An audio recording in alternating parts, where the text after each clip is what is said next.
नाशिकमध्ये विसर्जन मिरवणुकीला सुरुवात. मंत्री गिरीश महाजन यांच्या उपस्थितीत विसर्जन मिरवणुकीला श्रीगणेशा पारंपरिक ढोल ताशांच्या गजरात गणरायाला दिला जातोय. अखेरचा निरोप. विसर्जन मिरवणुकीला शहरातील लोकप्रतिनिधी अधिकारी यांची उपस्थिती. नाशिक मनपाच्या पहिल्या मानाच्या श्रीगणेशाची आरती करून विसर्जन मिरवणुकीला सुरुवात. विसर्जन मिरवणुकीत मंत्री गिरीश महाजन यांनी घेतला ढोल वाजवण्याचा आनंद. डेज न्यूज मराठी प्रतिनिधी एजाज शेख, नाशिक.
नाशिक महानगरपालिकेचा जो मानाचा गणपती आहे जो प्रथम क्रमांकाचा त्याचा विधिवत पूजन नामदार गिरीशभाऊ महाजन, प्रशासक मनीषा खत्रे मॅडम, आमदार देवयानीताई फरांदे, भक्तीच्या अंदाजी महाराज.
परिवाराचं हार्दिक स्वागत.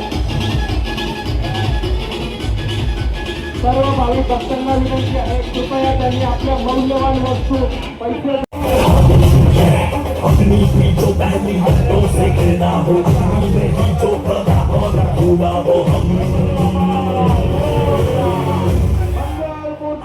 कटार लेके आ, तलवार लेके आ, हज़ार लेके आ जा. कटार लेके आ, तलवार लेके आ, हज़ार लेके आ जा.